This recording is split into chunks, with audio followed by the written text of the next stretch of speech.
and welcome to the holiday track here at ConTinual. I'm your host, Gail Martin, and tonight we are talking about what are those must-watch favorites of the holiday season. TV shows, movies, specials, events. What are the things that it just isn't the holidays unless you've watched them? But before we get into that, let's let our wonderful panelists introduce themselves, starting with Fraser. Hi, Fraser Sherman. I write film reference books. I had one come out this year, and I write fantasy historical. I had another one self-published recently. All right, Selah. Hey, I am Selah Janel. I write fantasy, dark fantasy, horror. I do a little bit of everything. I have one Christmas ebook out already about zombies at Christmas, and I'm hopefully working to get another one out this month. So fingers crossed there. Great, Misty. Hi, I'm Misty Massey. I am the author of the Mad Kestrel series of pirate fantasy adventures on the high seas. And when I am not writing, I am a cast member of the Calamity Janes, which is an actual play D&D podcast. It's sister podcast to the Authors and Dragons show. So if you want to find us, just search Authors and Dragons. It's D&D played for laughs in the worst possible way. Marlena. My name is Marlena Frank. I'm a young adult fantasy and horror author. I write everything from short stories to novellas to books and full-length series. So you can find all my works online. Okay, Jeanne. Hey everybody, I'm Jeanne Adams. I write urban fantasy, paranormal romantic suspense, and space adventure with my friend Nancy Northcott. And you can always find me here on ConTinual too. Barbara. Hey, I am Barbara Evers, and I primarily write fantasy. I have an epic fantasy trilogy out, The Watchers of Manaya. I also am about to release a short story collection called Pieces of Her. And I write a little bit of everything too. And I have a couple of blogs. And when I'm not doing my writing, I'm teaching people how to talk to each other. So I'm a corporate trainer too. Very good. And I'm Gail Martin and Morgan Bryce. As Gail, I write epic and urban fantasy. As Morgan, I write urban fantasy, male paranormal romance. And most of the time I'm here on ConTinual. But I've loved holiday specials and holiday movies for as far back as I can remember. And it's just not the holiday unless we watch certain things. So we'll do several rounds of this, but give me your top two that it wouldn't be whatever holiday you celebrate if you couldn't watch those two shows. And we'll come back around for more. Fraser? Christmas Story is my top two. I watch it on Christmas with my wife. Wonderful film and just generally all around charming, great cast, very funny. I think my other pick would be an episode of the original Twilight Zone, Night of the Meek, with Art Carney as a department store Santa. He's drunk, he's miserable, he wishes that just once he could see the meek inherit the earth. And then he finds Santa's bag, and whatever anyone wants for a gift, he can give it to them, and it's wonderful. Very good. Selah? Oh gosh, my two musts. So It's a Wonderful Life is my favorite movie of all time. Everyone is always kind of shocked because I write a lot of dark stuff, but I love it. I love that it explores how much we need every other people, how you don't have to be famous or super rich or whatever to have a huge impact on everyone's life. And it's not incredibly saccharine. You have that kindness, but it's also gets fairly real, well, maybe not realistic, but dark in places. I feel like I get something different out of it every single year that I watch it. And I always have to watch it on Christmas Eve. So that's a big tradition in my house. The other one is more that I rediscovered in recent years because I couldn't find the full version for a while, but A Muppet Family Christmas was a special in the 80s. I grew up with it. It's silly. It's all the Muppets crash at Fozzie's mom's house. She's supposed to vacation in California. Hijinks ensue. A lot of music, a lot of fun. It's just really, really sweet. And I love it. Cool. Misty? Well, whenever we get the tree down and start to decorate, I have to have White Christmas in.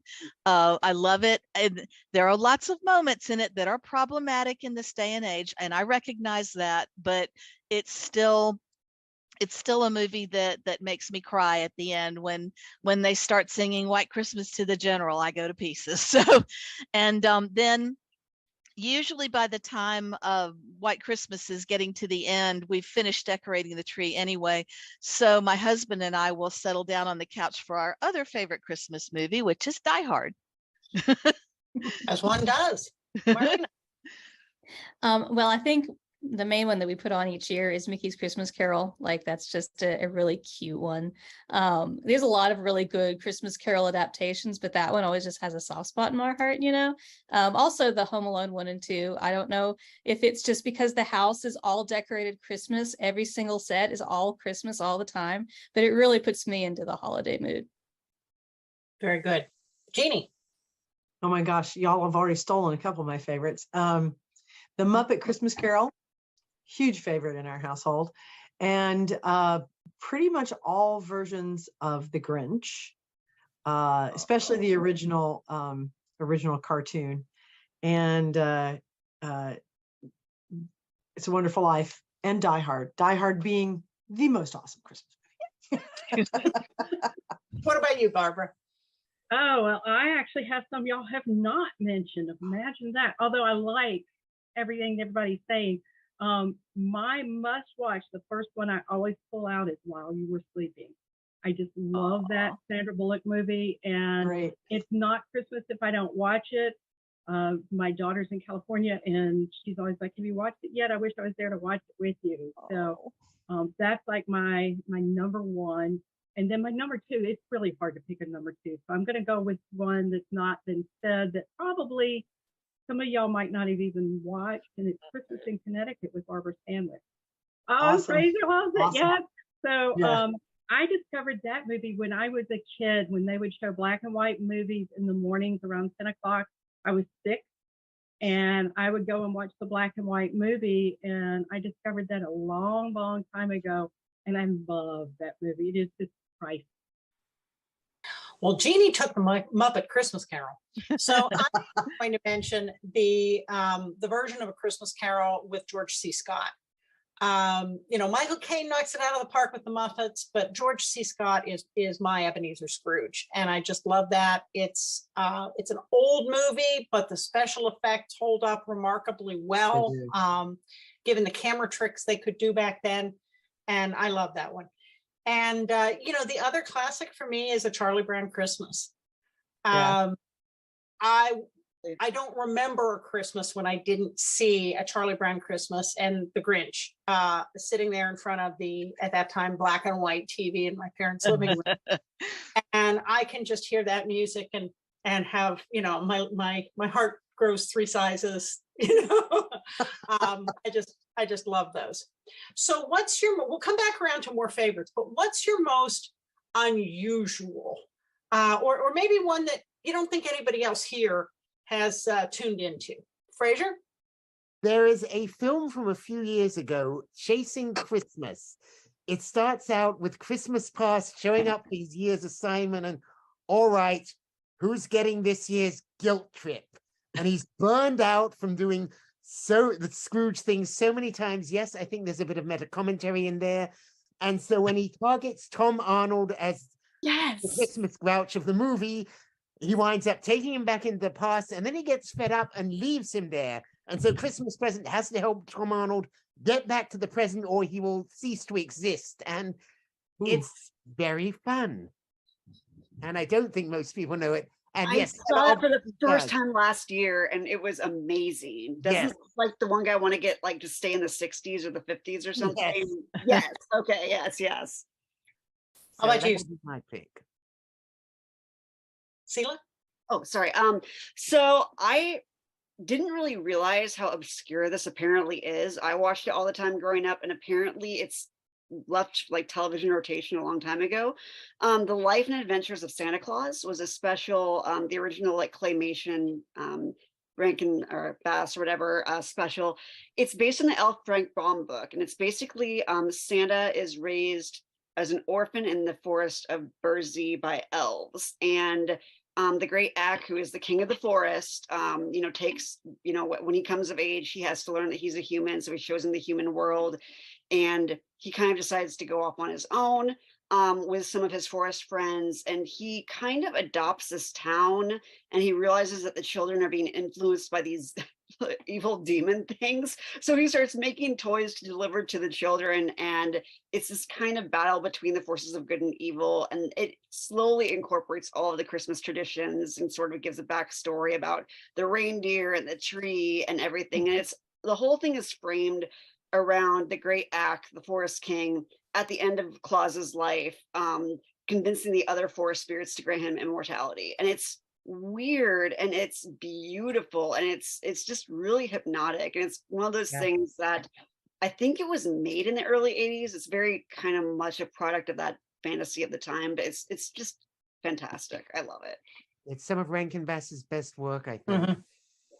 Misty.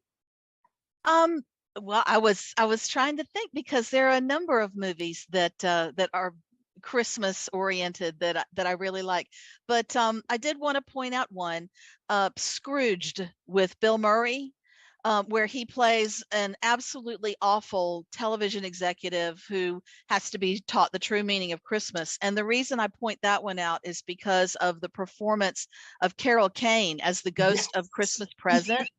She is hilarious. She is hysterical. And she's so vicious. And I mean, But she hits him with the toaster, with man. the toaster, right?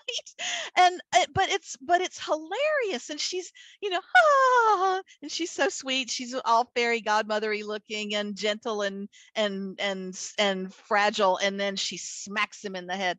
And I love that, the dichotomy of the way she looks, but with the way she really behaves. That, even though that's maybe a 10-minute bit in the whole movie, that is my favorite part of that whole movie, and I will watch the whole thing just for that. Okay, Marlena. So this is kind of an unusual one. This is a horror movie. It's Krampus. That one is surprisingly, like, it makes you a little warm in the heart at the end of it. Like, you don't think it will, because it's, you know, giant Krampus monster hunting people down through most of the film, but at the end you're like, oh, they've all come together again. It's okay. They've found their Christmas spirit again, and you know, it's actually really good for the holidays for me. Okay, Jeannie. Well, I have an old one and a new one.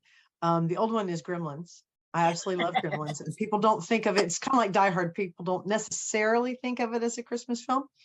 But my new favorite is an animated from 2019 called Klaus.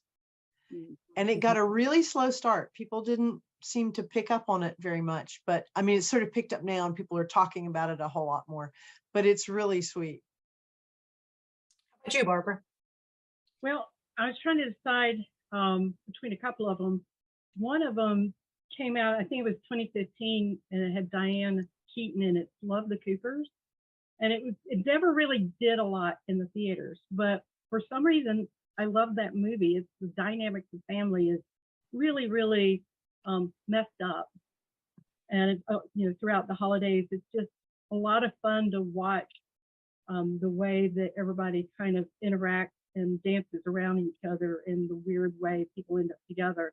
And then my first thought though was, and I love old movies, so Holiday Affair, right, with Janet Leigh, when she buys the toy train, she sees a comparison shopper, and her kids think, "Oh, Mama got me a train," and I think it's maybe Robert Mitchum's in there. I'd have to go back and look and see who's in it, but that one I don't run across it as often, but it's still really fun to watch. Whenever I do see it showing, or I can get it on streaming, I jump on it. Okay.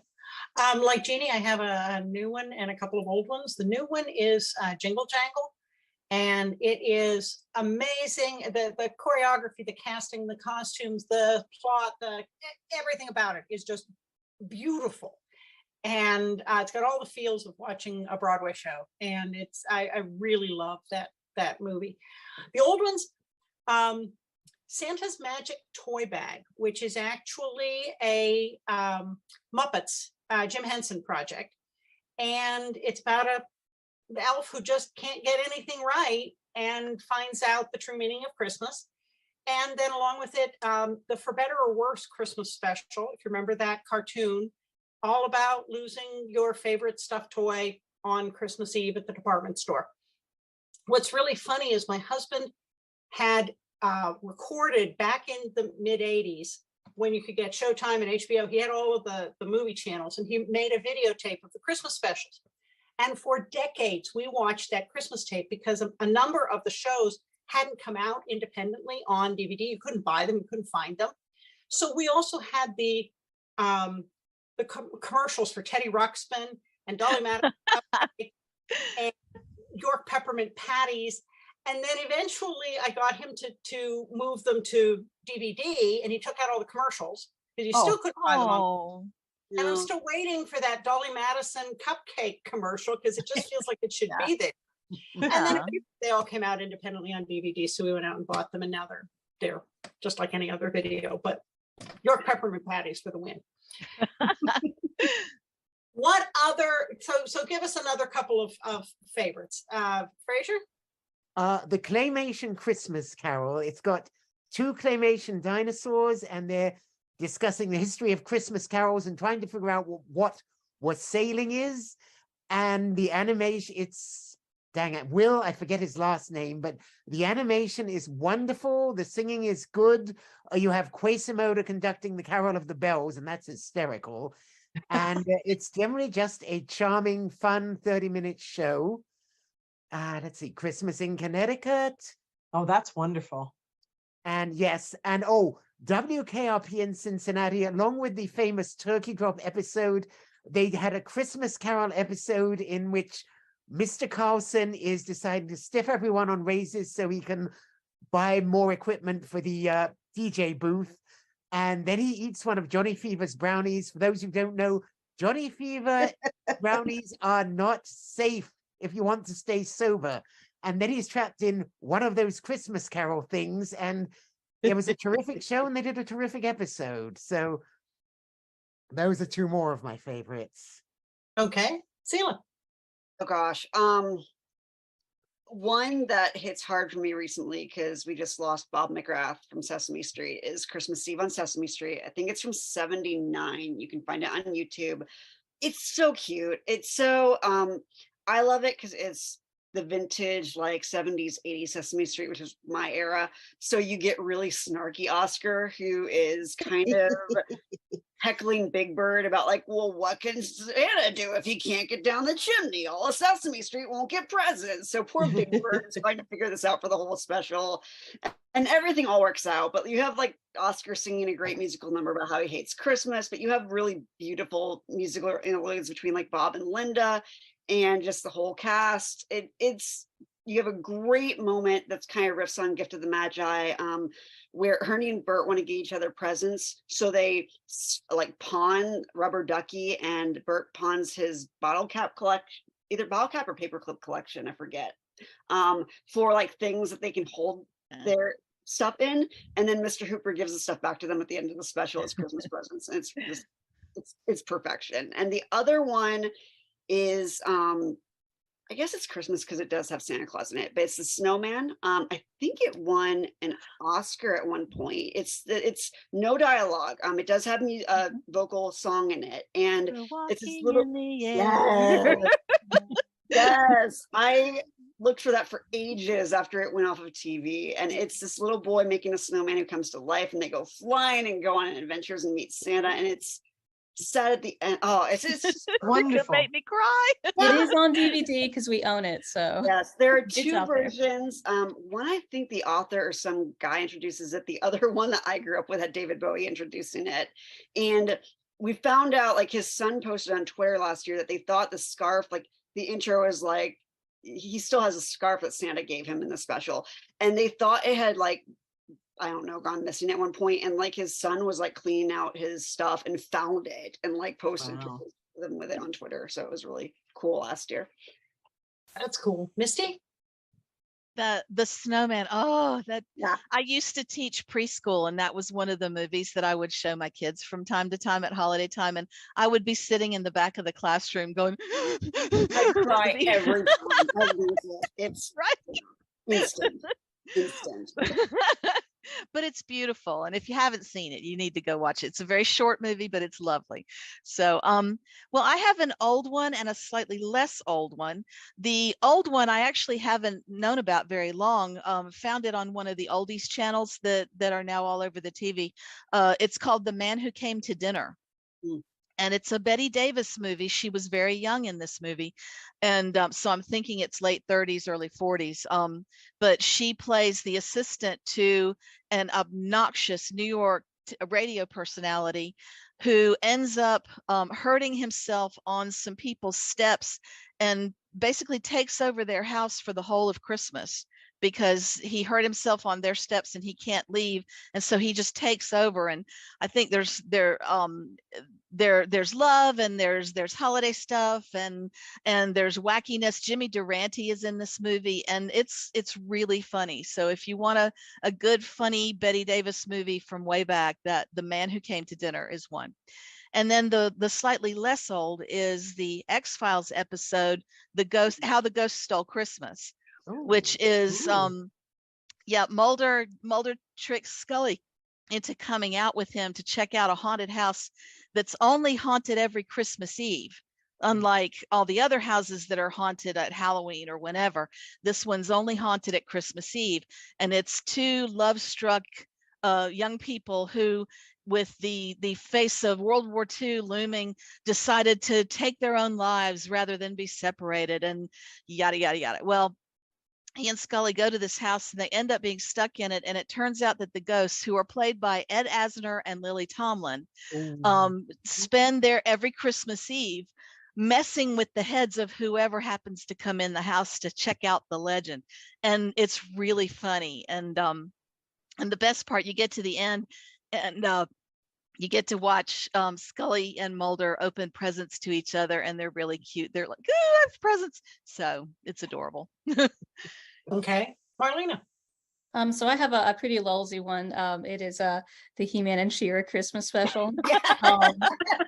That one is hilarious. Very, very lulzy. Skeletor ends up growing a heart for these two kids and their little kids. So he even cries tears, I think, at one point. It's so great. Yeah, definitely one that if you have kids, that's definitely one that you should put on the list. Jeannie. Oh my gosh. Well, I love The Nightmare Before Christmas. That's one of my all-time favorites, and not just a Halloween movie. I watch it all the time. Another one is a new favorite, which is Rise of the Guardians. I don't know if any of y'all have seen that with Jack Frost, and it's just charming. It's absolutely charming, and I so enjoy that one. The little gnomes in Santa's workshop. Yeah, they're so cute. Barbara. It's not Christmas if I don't watch Miracle on 34th Street. Oh, yeah. And the irony, I mean, I like all the versions. Obviously, I like the Natalie Wood version. That's the one I first saw. Actually, and a lot of people don't like it, but I like the version from the 1990s. Mara Wilson. Pardon? The Mara Wilson one. Richard Attenborough is Santa Claus. Yeah, I think that one. So, and we've got, I think it's Dermot Mulroney plays the attorney. Elizabeth Perkins is the mother. I can't think of the child's name, but she was in the Matilda movie. Pretty sure that it's Mara Wilson. That's Mara Wilson, yeah. Yeah. I agree. That's actually my preferred version. So I'll back you up. I'm glad there's somebody on my train now. I'm always like, no, Natalie Woods is better. And I like that version. I do. There are so many versions of Miracle on 34th Street. And I mean, there's even one with Sebastian Cabot playing Santa Claus. If you go back, so yeah, there really is. And I can't think of the names of the other characters, but I always loved Sebastian Cabot because I grew up during, family affair days. And so it's like, Misty, you're there with me. So, but any version of Miracle on 34th Street for me is wonderful, and I'm going to watch it. Another one, you asked for two, didn't you? So, since some people are doing some specials, and I'll do a TV show that they call it Happy Saturnalia because it's Big Bang Theory. But it's the one where still can't figure out what to get Penny because Penny's gotten him a present. And he's like, but it's got to be, you know, the price of the present has to be equitable, or else I'm going to owe her something, or she's going to owe me something. And of course, he gives him Leonard Nimoy's, you know, signature on a napkin that he used. And so there's no value that he can put to it. And it's just so much fun to watch him trying to figure out what is he going to give her. And when she actually gives it to him, he even hugs her. You know, it's one of my favorite Big Bang Theory episodes of all. And, you know, it's one of my favorite Christmas themed episodes in a series too. Well, I've got a newer one and then some Rankin Bass. The newer one, and it's not so new anymore, but comparatively, is Last Holiday with. I love that one. And she works in retail. She has this unrequited crush on one of her coworkers, and she gets a mistaken diagnosis that says she only has a few weeks to live. And so she decides to spend all the money she has diligently saved for retirement and go out with a big bang at this spa and resort. And anyhow, hijinks ensue and true love conquers all. And it's just a sweet movie. I love that one. Yeah. And Rankin Bass, Santa Claus is Coming to Town, and The Year Without a Santa Claus. Mhm. The Year Without a Santa Claus gave us Heatmeister and Coldmeister, with a very famous song and jazz hands. Santa Claus is Coming to Town. Yeah, it's got a problematic song in it, but it's 55 years old. And the rest of it is great. And it's got a winter wizard, and it's got Chris Christopherson as Santa Claus smuggling toys down the mountain, and the Burgermeister Meisterburger. Yeah. And, you know, it's got all kinds of good stuff. I'm sorry. And I mixed those up. Santa Claus is Coming to Town has a lost reindeer and a big song and dance production about snow in the South. And you know, it's just kind of fun. And two really screw up elves, and Mrs. Santa Claus saves Christmas. So what else could you ask for? And plenty of fake snow, clearly carved out of styrofoam. Yes. So next round, and you can include favorite TV episodes in here as well. Anything goes. Fraser? I'm going to, it's not exactly a favorite, but if you like bad movies, you should definitely see it at least once. Santa Claus Conquers the Martians. Yep. The Martians are basically Vulcan before Vulcans. This was a 50s movie, and they've discovered their kids are joyless robotic automatons, go figure. And so looking for a cure, they discover there's this person on Earth, Santa Claus. He's jolly and he makes kids have fun. We'll bring him to Mars and he'll make our kids have fun. So they kidnap him and get 2 kids along with him. And then there's the Martian counter-revolution that wants to stop this.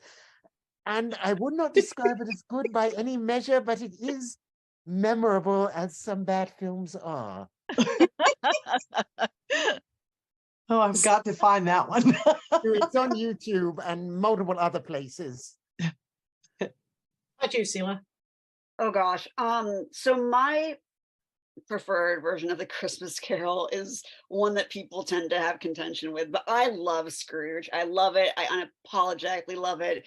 It's a musical. It has Albert Finney. He's fantastic. Sir Alec Guinness is Jacob Marley. People are tap dancing on his coffin. Scrooge goes to hell. It's fantastic. Oh yeah. No apologies. Love it. Absolutely love it. Other one, I don't watch it all the time, but it is if you are just really tired of Christmas and need a break with some good old-fashioned horror and violence. A Christmas Horror Story is great. I think it's on Prime. It used to be, at least. It's this anthology series of movies. The frame story is William Shatner as a DJ at a radio station where all these problems in a town and in a mall are going down. And then the last story, you find out what he's actually been reporting on the whole time. But there's like this changeling story where these parents are dealing with this kid that they find like out in the woods. There's a Krampus story. There's a Santa fighting zombie elf story. It is bizarre and it's glorious. Highly recommend. It's great. Wow. Misty? I don't have a particular title, but my father, who will, if you ask him about it, he will claim that this is not true and that I am maligning his good name, but he loves he loves the Hallmark Christmas movies, on whatever Christmas movie it might be on the Hallmark Channel.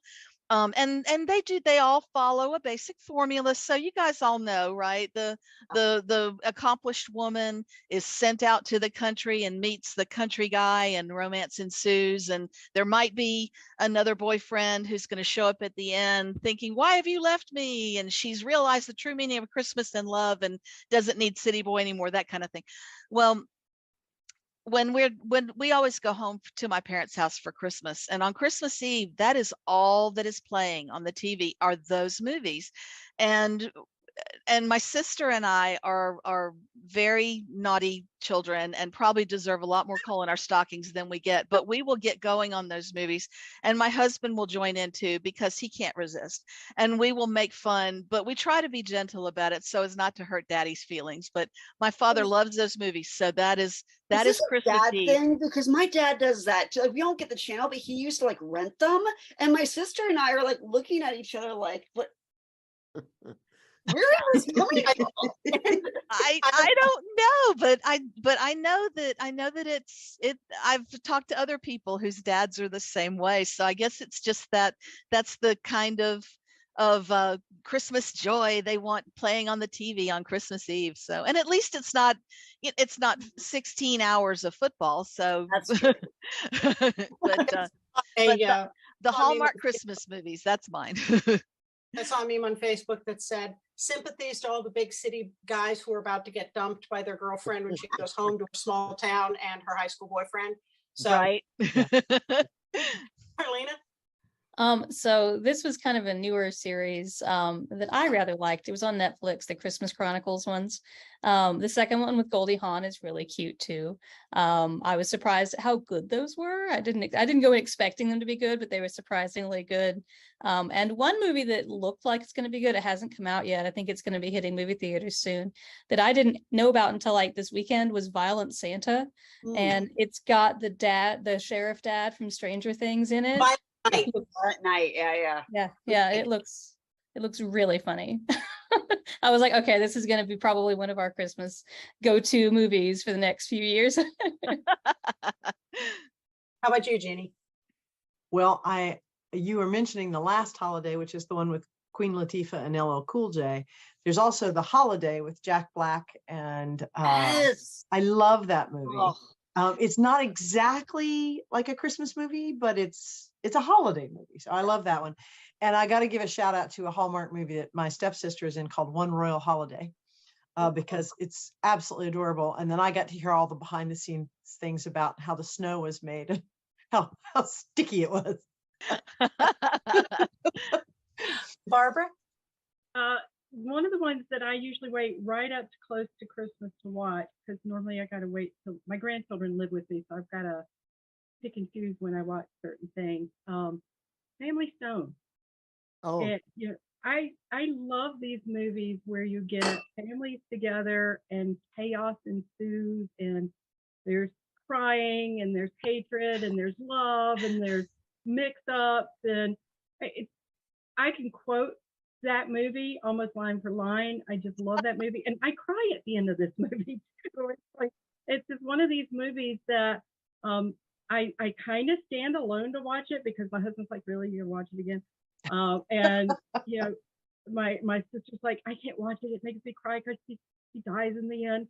And I'm like, yeah, but it's I feel like it's very real for a lot of people as far as how families are when they get together at Christmas. Our family wasn't so much that way, but then I did marry for a brief time into a family that was kind of that way. So it's just really, really incredible to watch. Sarah Jessica Parker tried to deal with the relationship, and the family won't accept her, and she's trying to be accepted, and all the craziness that ensues when she just puts her foot in it really, really bad, and she ends up with Luke Wilson instead of with the other son whose name escapes me right now. but it's just all the crossovers that occur. It's just a lot of fun. And then I don't think anybody's mentioned the Santa Claus series. You know, the Santa Claus. I prefer the first movie with Tim Allen. Yeah. Oh, yeah. You know, but I even enjoyed the second one. The third one, not so much, but I don't think anybody's mentioned that. We've already watched the first one this year, and Disney Plus has a series that they've brought out this year called The Santa Claus Family or The Santa Clauses or something like that. And the concept is Tim's retiring. You know, Santa Claus is retiring, and they've hired, you know, he's found someone else, and my kids are loving it, absolutely loving it. And so it's goofy, like the third movie was goofy, but we're still watching it. Well, I would be remiss if I didn't mention Supernatural's 2 Christmas episodes. There is also named Last Holiday, in which a wood nymph inhabits the Men of Letters bunker and gives the boys all of the holidays they never really got growing up. So birthdays and Thanksgiving with all the trimming and carving pumpkins and a big lit up Christmas tree. And of course, being Winchesters, there's always a catch to it. And then a very supernatural Christmas, which is heartwarming, and you'll just end up, you know, sniveling at the end.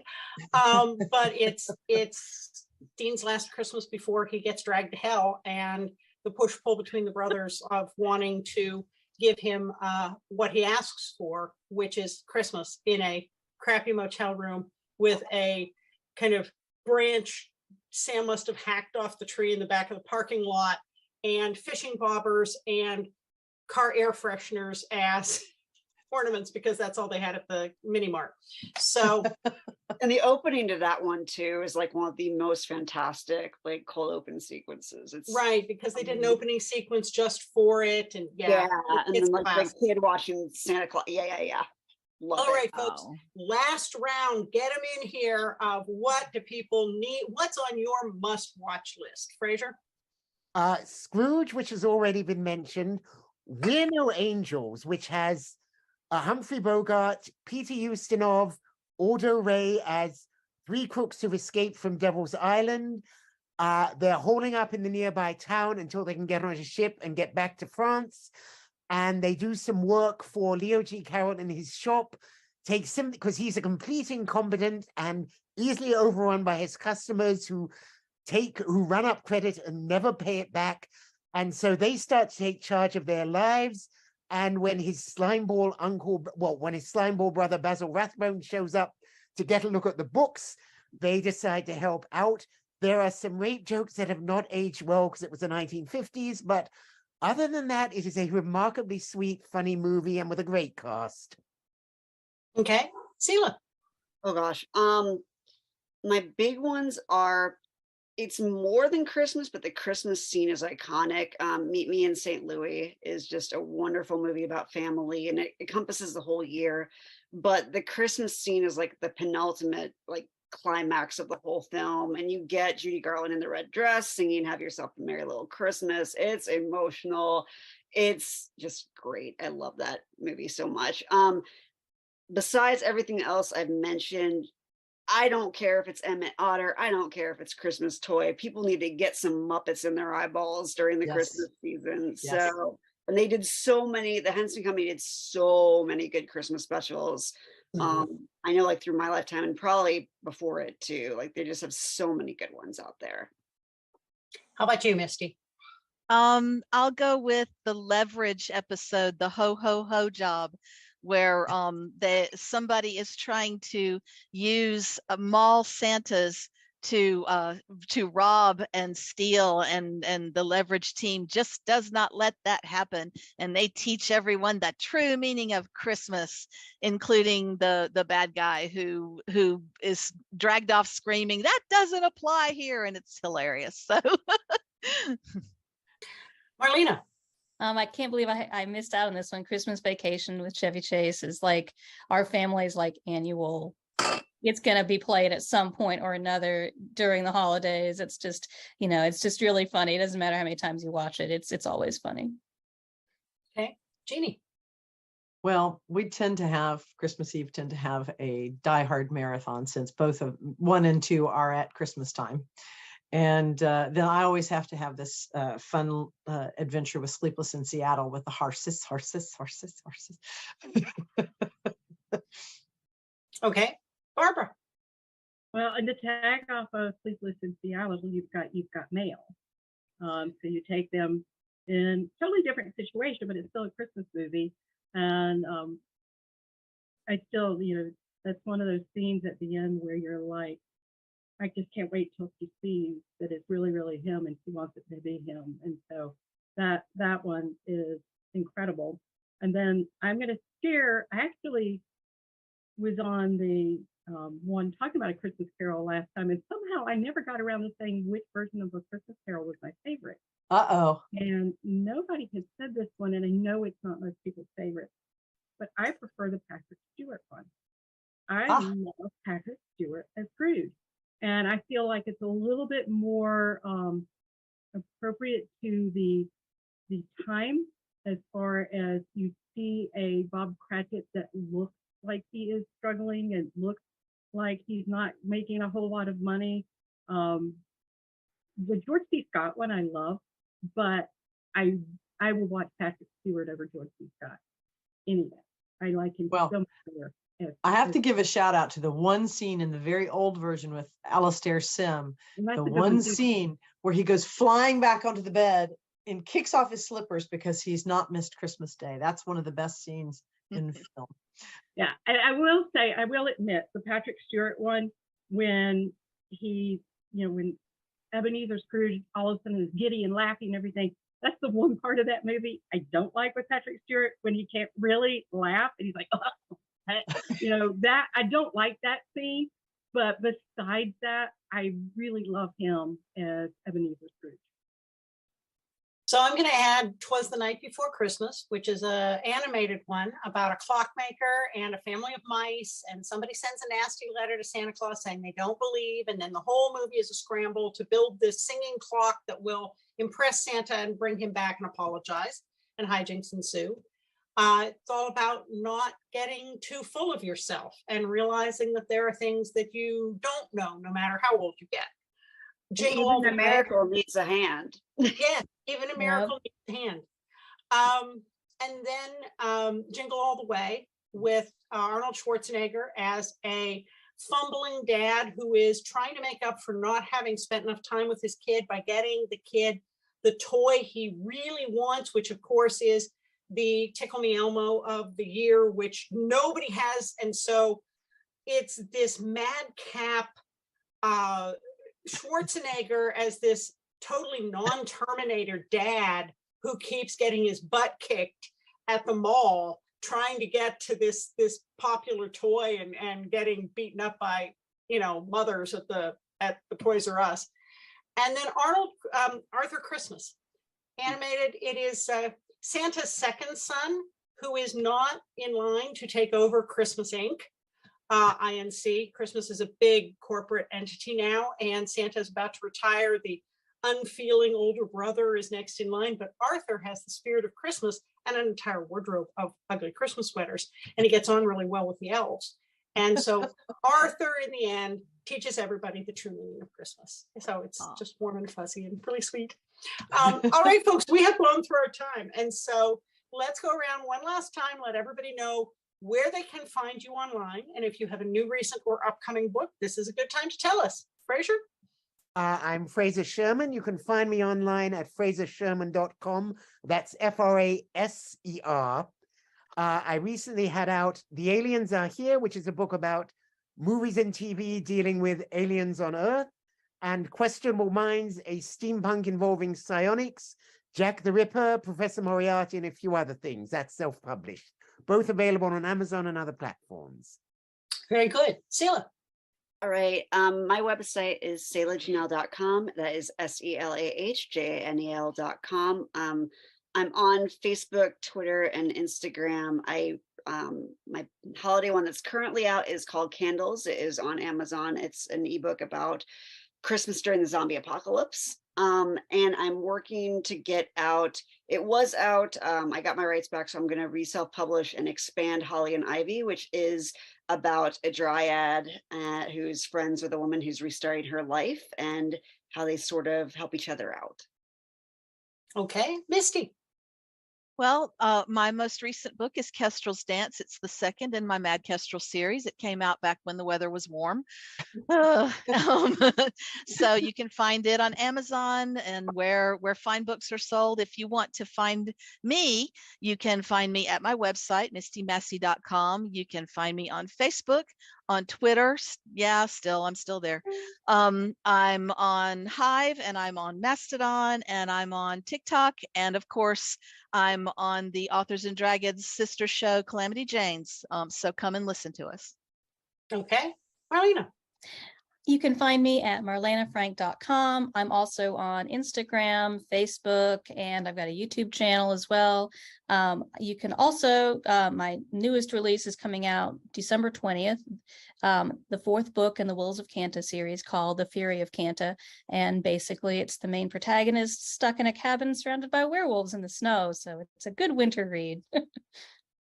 Sounds great. Jeannie. I'm Jeannie Adams. You can find me at jeannieadams.com, predictably.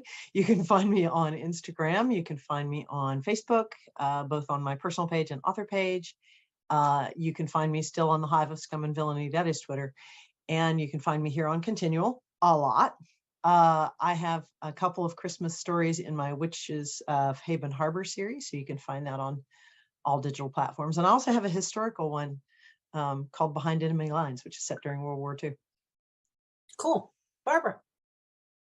Find me on my website at barbaraVevers.com. I use the V, which V is in Victor, because there's a Barbara Evers that's an academic that publishes a lot of stuff. So you want to find Barbara V. Evers, and that's Barbara, which is spelled the right way, BARBARA, Evers.com. Thank you, Barbara Streisand, for messing that spelling up. Well, nobody after Barbara Streisand knows how to spell my name. I am on social media and just about all the platforms: Facebook, Instagram, TikTok, YouTube, Hive. I am on Twitter. I've not been doing a lot with it lately. I don't know if I'm going to pull out or what I'm going to do there.